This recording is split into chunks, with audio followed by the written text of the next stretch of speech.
देखिए, मंच पे जगह देना न देना ये पार्टी नेतृत्व के, जिला नेतृत्व के संज्ञान का मामला है। ऐसा तो नहीं है कि पुराने समय में जो अपने विजुअल्स पे इन नेताओं को आप गाली बके हैं, इनको अच्छे अच्छे शब्दों से संबोधित किए हैं, कहीं इसी का तो नतीजा नहीं है? मैं कभी गाली किसी को नहीं दिया हूँ। मेरे एक आपने नरपिशाच कहा है। मैंने कभी किसी को नरपिशाच नहीं कहा है। सिर्फ वैचारिक मतभेद ही राजनीति का कारण बनता है। ऐसा कुछ भी नहीं है, व्यक्तिगत कोई हमारा झमेला नहीं है कि हम आदरणीय सुरेश शर्मा जी के खिलाफ बोले, आदरणीय विजेंद्र जी के खिलाफ बोले।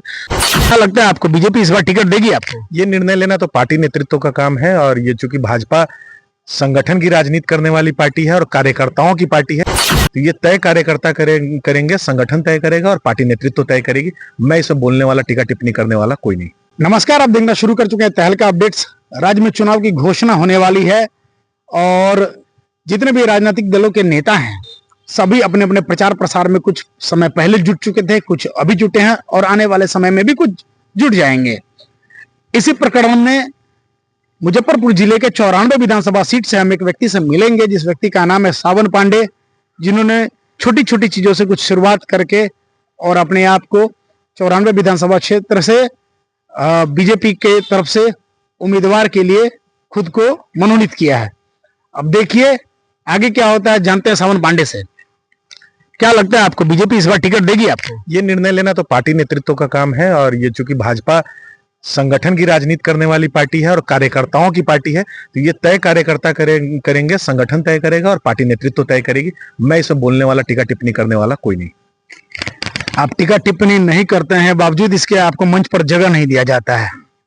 देखिए, मंच पे जगह देना न देना ये पार्टी नेतृत्व के, जिला नेतृत्व के संज्ञान का मामला है, उनके विचार का मामला है। ऐसा तो नहीं है कि पुराने समय में जो अपने विजुअल्स पे इन नेताओं को आप गाली बके हैं, इनको अच्छे अच्छे शब्दों से संबोधित किए हैं, कहीं इसी का तो नतीजा नहीं है? मैं कभी गाली किसी को नहीं दिया हूँ। मेरे एक आपने नरपिशाच कहा है। मैंने कभी किसी को नरपिशाच नहीं कहा है। मैंने विचारों को नरपिशाच कहा है। मैंने कभी किसी व्यक्तिगत व्यक्ति को ये नहीं कहा है कि आप नरपिशाच हैं। मैंने उनके विचारों को नरपिशाच। आप सुरेश शर्मा पर कटाक्ष करते हुए अपने पुराने विजुअल्स में बताते हैं कि कोई शोरूम खोल रहा है, कोई सोया हुआ है। हमारे लिए राजनीति वैचारिक अंतर का कारण है। सिर्फ वैचारिक मतभेद ही राजनीति का कारण बनता है। ऐसा कुछ भी नहीं है, व्यक्तिगत कोई हमारा झमेला नहीं है कि हम आदरणीय सुरेश शर्मा जी के खिलाफ बोले, आदरणीय विजेंद्र जी के खिलाफ बोले। हम ये दिखाते आए हैं कि जब जब जनता ने जिनको भी जिम्मेवारी दी है, उन्होंने अपनी जिम्मेवारी को बखूबी नहीं निभाया है। हमने कभी किसी व्यक्ति का नाम नहीं लिया है। लेकिन एक बात तो देखने लायक होगी ना कि जिला में जो भी लोग कार्य कर रहे हैं, सुरेश शर्मा भी जमीनी नेता है, रंजन कुमार भी जमीनी नेता हैं, और भी जो भी जमीनी नेता हैं, इसका मतलब उन लोगों ने नहीं चाहा कि आप स्टेज पे आए और स्टेज को शेयर करें। देखिए, आदरणीय सुरेश शर्मा जी हमारे लिए पिता तुल्य हैं, आदरणीय रंजन जी हमारे लिए बड़े भाई के समान हैं। अब आपको याद होगा, हम लोग चूंकि हिंदू धर्म को मानने वाले लोग हैं, तो आप देखते होंगे कि हमारे यहाँ भगवान श्री राम तब भगवान श्री राम बने जब राजा दशरथ जी यानी कि उनके पिता ने उनको वनवास दिया, तब वो जाकर के मर्यादा पुरुषोत्तम बन पाए। तो हमारे अभिभावक, हमारे पिता तुल्य गार्जियन, अगर आदरणीय सुरेश शर्मा जी की अगर ये ख्वाहिश रही होगी तो वो जरूर हमारा भविष्य देखे होंगे, हमारा भलाई देखे होंगे, तब जाकर के वो मौका नहीं दिया। तो हम अपने अभिभावक से नाराज नहीं है। वो हमारे लिए राजा दशरथ की तरह हैं। हम उनके हर एक बात का सर झुका करके पालन करने को तैयार बैठे हैं। आपको ऐसा नहीं लगता है कि भाजपा के जिला प्रकोष्ठ के जितने भी कार्यकर्ता हैं कि वो तो नहीं नाराज हैं आपसे? जिला प्रकोष्ठ के कोई कार्यकर्ता हमसे नाराज नहीं है। युवा विंग के लोग हमारे साथ रहते ही हैं, सब भाई की तरह हमारे लिए। महिला विंग की सारी महिलाएं हमारे साथ रहती हैं, सब माँ की तरह, बहन की तरह हैं। सब लोगों का प्यार आशीर्वाद तो मिलता ही रहता है। और आप गाहे बगाहे रास्ते पे भी देखते हैं, फोटो वीडियो भी देखते हैं। हमारे हर एक कार्यक्रम में वो शामिल रहते हैं, उनके हर एक सुख दुख में हम शामिल रहते हैं। तो ऐसा कुछ नहीं है। इस बार कहाँ से हवा भरा गया है कि सावन पांडे आप चुनाव लड़िए, बीजेपी से आपको टिकट मिलेगा? देखिए, मुजफ्फरपुर के 3.5 लाख जनता का ये हवा है। मुजफ्फरपुर की जनता ने हवा भरा है इस बलून में। अगर आप उसको बलून कह रहे हैं, मैंने आपके पूर्व के वीडियो में देखा कि आपने सावन पांडे को पैरासूट और बलून कहा है। ये कोई बहुत बड़ी बात नहीं है, जनता का हवा है।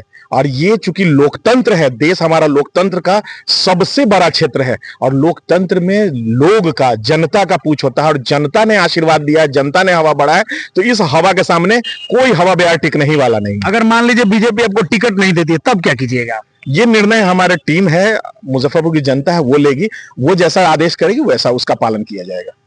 आप अभी अपने कार्य समिति के और जो भी लोग हैं बीजेपी के, जो टिकट के लिए जिम्मेदार लोग हैं, आप इंतजार कर रहे हैं कि उन लोग जिसको टिकट देना होगा देगा, तो आप उनका समर्थन नहीं कीजिएगा, आप मुजफ्फरपुर की जनता का इंतजार कीजिएगा कि वो आपको समर्थन करेगा तो लड़िएगा। देखिए जनता के सामने विश्व की कोई भी राजनीतिक दल कुछ भी नहीं है, ये समझ लीजिए। हमेशा कोई भी दल जनता के भलाई के लिए ही बनाया जाता है, जनता के मुद्दों के लिए ही बनाया जाता है। तो जनता जो कहेगी वो नेता भी मानते हैं, वो सावन पांडे जैसा छोटा व्यक्ति भी मानता है। इस बार के चुनाव में यह देखना बहुत ज्यादा जरूरी होगा कि भाजपा नामक ऊंट किस करवट बैठेगा। मैंने आपको पिछले वीडियो में भी बताया था, सावन पांडे डायरेक्ट प्रदेश कार्य समिति से एंट्री मारे हैं। इनको पैराशूट कैंडिडेट मैंने खुद बताया था कि इनके बैलून में कुछ लोग हवा भर रहे हैं ताकि ये मैदान में आए। इन्होंने कहा कि यह जनता की हवा है। अब आगे देखेंगे कि आगे ये क्या कुछ कह रहे हैं इस बारे में। 2 सवाल और इसका शानदार सा जवाब सुनेंगे सावन पांडे से। पहला सवाल आपसे ये रहा कि अगर इस बार टिकट नहीं मिला, कोई घुमाइएगा नहीं, सीधा बताइएगा, अब निर्दलीय आइएगा? ये जनता का निर्णय होगा, हमारे टीम का निर्णय होगा। जो आपकी टीम में बीजेपी के अलावा अन्य लोग हैं क्या? मेरे पास सारे लोग हैं, और एक जाति विशेष के लोग नहीं है, एक धर्म विशेष के लोग नहीं है। हमारे पास सारी जातियों के और सारे धर्म के लोग हैं। आप दूसरी पार्टियों से भी जुड़े रहे, इससे पहले आप जनसुराज के लिए में भी जुड़े हुए थे। जनसुराज के राजनीतिक दल बनने से पहले हमने जनसुराज को छोड़ दिया था। जनसुराज का जब पदयात्रा चल रहा था तो उस पदयात्रा का अनुभव लेने के लिए, बिहार की मिट्टी को समझने के लिए, बिहार को घूमने के लिए हमने जनसुराज को में शामिल हुआ। हम जनसुराज में शामिल हुए, पदयात्रा में शामिल हुए, और गली गली बिहार के गांव-गांव जाकर के बिहार की मिट्टी को समझने का कोशिश की और समझे, सीखे। प्रशांत किशोर कैसे लगते हैं आपको? एक अच्छे व्यक्ति हैं, बड़े भाई की तरह हैं, अच्छा कर रहे हैं। प्रशांत किशोर की विचारधारा कैसी लगती है, ये बताइए। देखिए, मेरे लिए राजनीति जो है विचारधारा का अंतर है, और प्रशांत किशोर की विचारधारा और हमारी विचारधारा दोनों ही अलग अलग ध्रुव है।